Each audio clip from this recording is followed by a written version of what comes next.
Hello everyone and welcome to another video here. Actually, I don't think it's our first recap. Maybe it is. But Strade Bianche 2025, we're going to look at what's been happening in the race. And of course, we did the preview and the top fives, etc. But as always, I'm joined by Patrick Blake of Outdoor Cycling. And I mean, what a race, Patrick. But what exactly happened in the race today? Well, the Horrocks didn't even start today. There was drama even before the race even started. There was also a fantastic women's edition, which went on if you hadn't been and watched that as well. But we saw a break going up the road. There was Albert Philipsen, obviously, Danish wonder kid was up the road. There was also good representation from Ineos with Connor Swift. I think Mark Donovan was up there as well for Q36.5, and generally just a lot of riders up the road. I can't remember all of them. They just worked really well together. They got a gap of maybe 3.5 minutes from a peloton which was being led by UAE Team Emirates. No surprises there. And everything was fairly status quo. We did see a DNF, a crash. David Gaudu went down in there. He abandoned the race. That obviously wasn't some of the only drama that we had throughout the rest of the race. But anyway, we'll get on to that. It was about,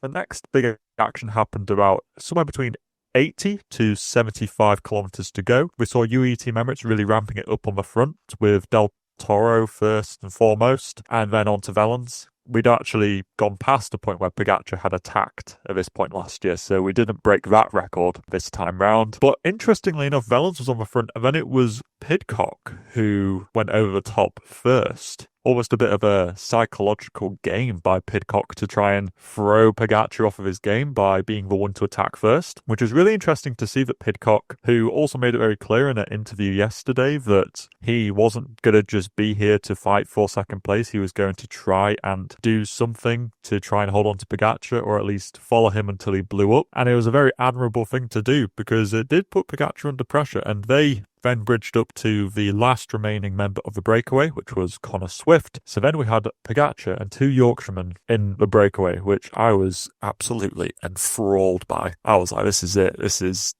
Yorkshire Day is today. It's not actually in August. I was like, this is it. This is what's going to happen. And it was all looking like that was all that was going to happen. It was going to be those three going to the finish, and then, more than likely Pogacar and Pidcock were going to fight it out. But then disaster struck, in that Pogacar overcooked a corner. Obviously, you got a lot of the Strade on your tyres. You got a lot of dust, a lot of gravel. It means that they're not quite as grippy on the tarmac. And Pogacar just goes hot into a corner, loses the back wheel and crashes, slides out. Fortunately, kind of just slides on his chamois, I think, rather fortunately. But picks up a lot of cuts and bruises, landed in this thorny bush, but fortunately missed a bollard at the side of the road. There was a fan in the background. He couldn't believe his eyes.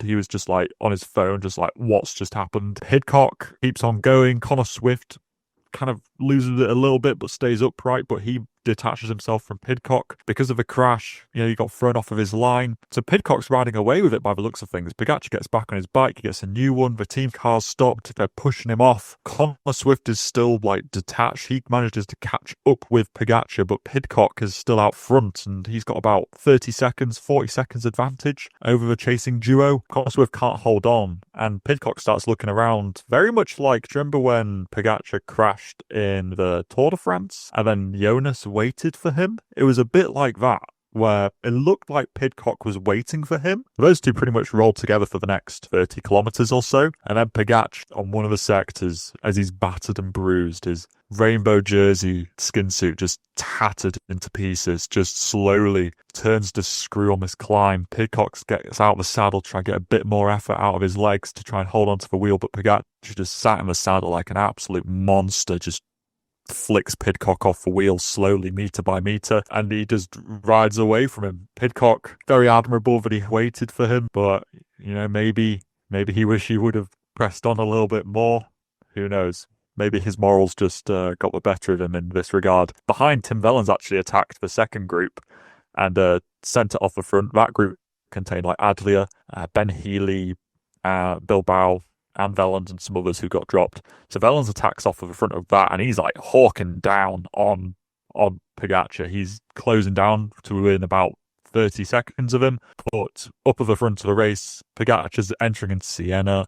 He's getting towards the historical walls. He's high-fiving the Team Poggy fans, or like the people with the kit on, all of his friends that he knows there. He goes up into the Piazza del Campo, he's raising his hands in the air, and Pogacar wins his third Strade Bianche, leveling the record held by, well, now him and Fabian Cancellara, who now are both tied on 3. And then also just to round out the results for you, so Pogacar wins. Pidcock manages to hold on to a very admirable second place for Q36.5. A great performance for a team which is pro-Conti. Tim Vellens makes it 2 UAE Team Emirates riders on the podium. Ben Healy in 4th, which is quite surprising, considering that he hasn't shown the best form this year, but really pulled out of the bag today. Congrats to him. Then Bilbao in 5th, Magnus Cort Nielsen 6th, Gianni Vermeersch of Alpecin de Koninck in 7th, Michael Valgren in 8th place. Great performance from him. He really kind of pulls it out on the big occasions. Lennart van Eitveld in 9th place, and Roger Adlia is in 10th place for Red Bull Bora Hansgrohe, but he was like 5 minutes behind Pogacar, which just really goes to show how crazy this ride was. But where do you even want to start, Scott, with this analysis? We have to start with the history maker, Tadej Pogacar, world champion, never been done before, 3-time champion now, back-to-back winner as well. I think that's never been done before, so it's kind of like accolade, and the way he did it with the crash. I don't know about you, Patrick, but if I crashed like that, I couldn't even ride my bike more kilometers. I would be like, I'm going home. I'm gonna paracetamol. I'm gonna be out for a few days. But he just like stepped it up. And yeah, the Pidcock thing, I don't know if it wasn't that many seconds. So I think Pidcock, it did help him to wait for Tadej so they could work as a duo rather than him working all the way to the finish, because I don't think he could have held off Tadej Pogacar if like, let's just be honest. What do you think? Do you think it was a mistake or not? I think you're right. Pogacar would have inevitably caught up to him just because he's, well, just Tadej Pogacar, to be honest with you. The Thanos meme, I am inevitable. Yeah. Literally, I think the only thing that would have stopped Pogacar is if he hit that bollard, to be honest, or had a more serious crash. I think Pidcock, he was good, kind of waiting for him. Maybe he was hoping for a bit of mercy from the Overlord. That, oh, look, I've waited for you. Please don't like kill me just yet. I think Pidcock did the right thing. I think at least he can go to sleep tonight, although probably not happy with not winning. At least I did the morally correct thing in the situation by not like going full gas and kind of kicking a man whilst he's down. So yeah, for all the things that Pidcock has done in the past, that was actually quite a well moral move, and I was quite impressed by that actually. I mean, a huge result as well for Q36.5 Pro Continental team. This really puts them on the map more for more wildcards. So I think that was very important for them. And I mean, Tim Wellens, he also has this weird record of finishing 13th multiple times in Strade Bianche. So his best result as well. I mean, Ben Healy, best result. I mean, in the top 10, what result kind of surprises you? Because you did talk up Bilbao, 5th for him. And I mean, Belgrade, him coming back, I'm very happy about that. And Magnus Cort Nielsen, another pro-continental rider where they need big results. And yeah, Magnus Cort Nielsen's result is the one which surprises me the most, because we did see him at the Veneto Classic. Obviously, he won that one last year which had gravel sectors in, but I was never really convinced that Magnus Cort Nielsen was much of a one-day racer. I thought he was better over stage races, so I honestly, I'm dead like gobsmacked by Cort Nielsen for finishing in 6th place. And like you say, Vargon, you just can't keep him down, can you? Like, he went down to the development team a couple of years ago, and I just couldn't believe it. I just saw these 2 EF riders, and I was like, who is this other guy? I couldn't, and I looked at the star list, I was like, it's Vargon. I was like, what? Even now, I can't quite believe that it was actually him, but I'm always quite happy to see when he does something. I always think back to the World Championships in 2021 in Belgium, in Leuven, when he finished on the podium. Or did he finish on the podium? Did he get beaten off? But I can't remember. He was in that second group sprint. Yeah, I think, and it's cool to see him there. Adlia, I think, was also a very good performance for a guy who, he seems to be really continually stepping up his game. He at the end of last year he was really good, and I think it's good to see that he's stepped up into this year. Although I don't really know what happened in the finale. He must have cracked big time to have been detached 46 seconds from Bilbao. Oof.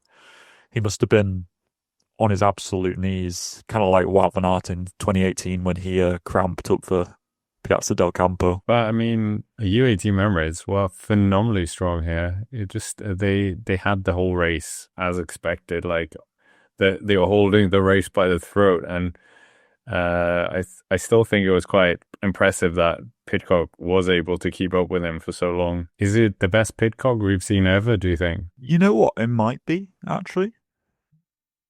It's hard to say from that he finished in second place, but I think in comparison to previous years, he has looked better this year than he has done when he was at Ineos. So, yeah, I think it is probably a better Pidcock, who we saw him playing a very savvy game today by really putting Pogacar under pressure on the descents by just, making him take maybe lines that he didn't want to take, or just pushing him beyond his limits a little bit more by pressuring him a little bit. So I think Pidcock played to his strengths today by using the descents and then just hung on as best he could in the climbs.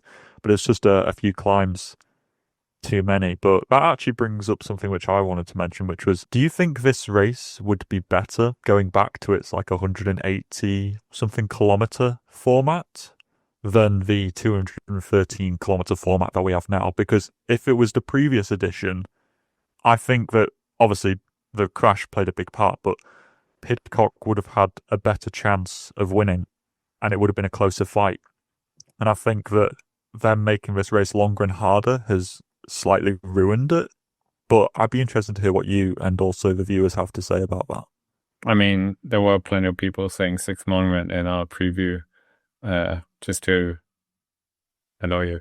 But no, yeah, I think you made a valid point in the preview show about this, where you're like, well, looking at the historical winners, when it was, because we only had the long edition for now 2 races, and there was always different names in there, but now it's kind of dragged into the monument scale, and then it's only the 6 same riders that win everything. So yeah, I agree. It would have been a big change if he'd crashed closer. Yeah, exactly, because people complain about Pogacar winning too much. Not everybody, but some people do. And I feel like a shorter race provided just as much entertainment and gave you a bigger variety of winners. Because the fact of the matter is, there's 5 minutes between first to 10th in this race. Well, that's just ridiculous. You don't even see that in most monuments, to be honest, do you? Maybe in Roubaix. Well, yeah, exactly. So it's just the race is just overly hard, dare I say. I think it was just better in its previous format. Do you think Tadej Pogacar is the greatest cyclist we've ever seen? Probably the greatest cyclist I've ever seen, that's for sure. I'm trying to, who else?